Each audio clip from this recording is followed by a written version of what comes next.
Un nouveau système de défense. Oui, et c'est dans notre nez qu'il se trouve, Nicolas, caché là discrètement depuis la nuit des temps, mais toujours à notre service, tel un soldat fidèle, n'hésitant pas à sortir les armes en cas d'intrusion nasale intempestive. Et c'est une équipe de chercheurs de l'hôpital universitaire du Massachusetts qui vient de mettre la main sur ce bouclier aux avant-postes de notre PIF. Notre cavité nasale est une frontière cruciale puisque c'est l'un des tout premiers sites de contact entre l'environnement extérieur et l'intérieur de notre corps. Et à chaque inspiration, nous prenons de l'air qui contient potentiellement des bactéries pathogènes. En conséquence, notre nez est une sorte d'usine d'assainissement qui élabore une large gamme de mécanismes de protection contre l'exposition constante aux micro-organismes extérieurs. Jusqu'ici, les scientifiques connaissaient bien l'action combinée du mucus et des cils de la muqueuse respiratoire qui bosse 24/24 pour assurer une protection contre les microbes décidés à nous faire la peau. Et là, qu'est-ce qui a été découvert alors? Eh bien, probablement, Nicolas, le premier exemple de défense de notre système immunitaire face aux microbes en dehors de notre corps. Et l'on doit cette action aux exosomes, des petits sacs qui se trouvent au sein de la cellule.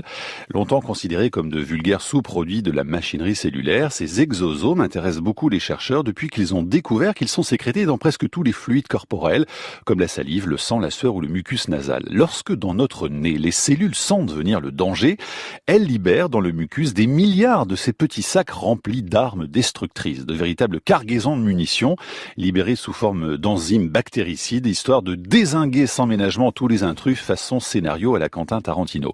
Les exosomes laissent peu de chance à la bactérie ennemie en lui perforant sans pitié la membrane. Cette opération est enclenchée en moins de 5 minutes et pendant ce temps-là, sur le terrain des combats, d'autres exosomes sont chargés d'alerter les cellules situées à l'arrière du nez de l'arrivée des envahisseurs afin qu'elles puissent aussi préparer la défense. Ah, le poste de garde est redoutablement efficace. Efficace, très efficace, puisque cette défense active serait aussi puissante qu'un antibiotique, entraînant d'ailleurs de nombreux morts sur le champ de bataille. Les cadavres qui jonchent la fosse nasale sont d'ailleurs pris ensuite en charge par le mucus vainqueur qui les envoie manu militari vers l'estomac et l'intestin pour la désintégration finale. Franchir le nez est donc une opération qui peut s'avérer très risquée pour les microbes un peu trop curieux.